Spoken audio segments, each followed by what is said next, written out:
प्रणाम दोस्तों, आपका आपके अपने चैनल आस्था भक्ति एवं श्रद्धा में स्वागत है। दोस्तों, पौष मास में शुक्ल पक्ष की एकादशी को पौष पुत्रदा एकादशी कहा जाता है। इसे वैकुंठ एकादशी के नाम से भी जाना जाता है। इस दिन सुदर्शन चक्रधारी भगवान श्री विष्णु जी की पूजा की जाती है। मान्यता है कि इस व्रत को करने से संतान की प्राप्ति होती है, इसलिए इसे पौष पुत्रदा एकादशी कहा जाता है। इस व्रत के प्रभाव से संतान की रक्षा भी होती है। दोस्तों, आइए जानते हैं पौष पुत्रदा एकादशी व्रत का महत्व, पूजा विधि, नियम, संतान प्राप्ति के लिए आप क्या करें। पौष पुत्रदा एकादशी व्रत की तिथि एवं व्रत कथा, इसलिए पूरी जानकारी के लिए वीडियो को अंत तक जरूर देखें और अगर आप मेरे चैनल में नए आए हैं तो सब्सक्राइब करना ना भूलें।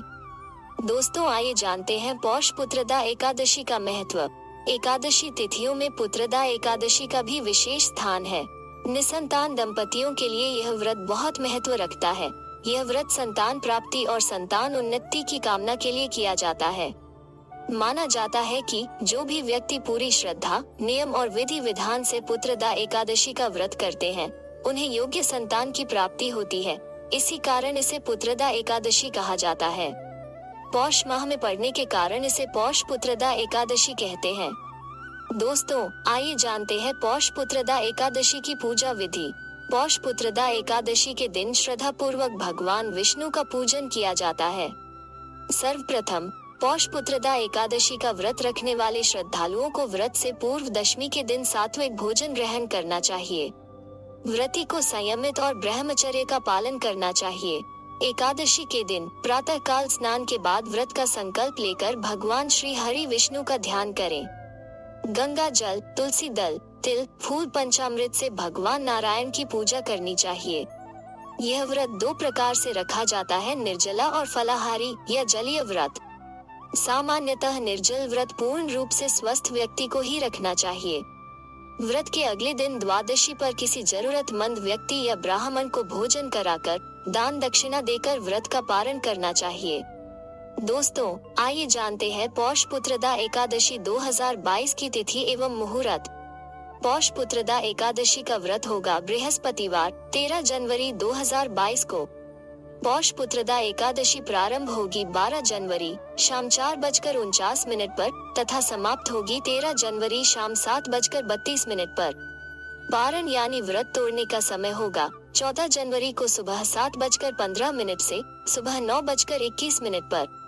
पारण तिथि के दिन द्वादशी समाप्त होगी रात में 10:19 पर।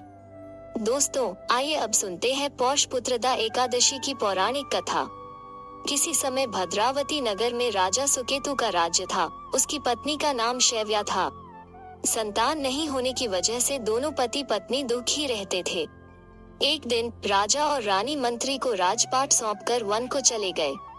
इस दौरान उनके मन में आत्महत्या करने का विचार आया, लेकिन उसी समय राजा को यह बोध हुआ कि आत्महत्या से बढ़कर कोई पाप नहीं है। अचानक उन्हें वेद पाठ के स्वर सुनाई दिए और वे उसी दिशा की ओर चलने लगे। साधुओं के पास पहुंचने पर उन्हें पौष पुत्रदा एकादशी के महत्व का पता चला। इसके बाद दोनों पति पत्नी ने पौष पुत्रदा एकादशी का व्रत किया और इसके प्रभाव से उन्हें योग्य संतान की प्राप्ति हुई। इसके बाद से ही पौष पुत्रदा एकादशी का महत्व बढ़ने लगा। वे दंपति जो निसंतान हैं, उन्हें श्रद्धा पूर्वक पौष पुत्रदा एकादशी का व्रत अवश्य करना चाहिए। दोस्तों, आइए अब जानते हैं कि आप संतान की कामना के लिए क्या करें। संतान कामना के लिए इस दिन भगवान कृष्ण के बाल स्वरूप की भी पूजा की जाती है। इसके लिए प्रातः काल पति पत्नी को संयुक्त रूप से श्री कृष्ण की उपासना करनी चाहिए। उन्हें पीले फल, पीले फूल, तुलसी दल और पंचामृत अर्पित करें। इसके बाद संतान गोपाल मंत्र का जाप करें। संतान गोपाल मंत्र इस प्रकार है: ओम श्रीं ह्रीं क्लीं ग्लौं देवकी सुत गोविंद वासुदेव जगतपते देहि मे तन्यम कृष्ण त्वामह शरणं गतः। मंत्र जाप के बाद पति पत्नी संयुक्त रूप से प्रसाद ग्रहण करें। एकादशी के दिन भगवान कृष्ण को पंचामृत का भोग लगाएं। सही उच्चारण के लिए संतान गोपाल मंत्र इस वीडियो के डिस्क्रिप्शन में भी लिखा है। अगर आपको मेरा वीडियो अच्छा लगा हो तो इसे लाइक करना न भूले तथा मेरे चैनल को सब्सक्राइब जरूर करें। अगर आपके कोई सुझाव है तो उन्हें प्लीज कमेंट में जरूर बताएं। धन्यवाद।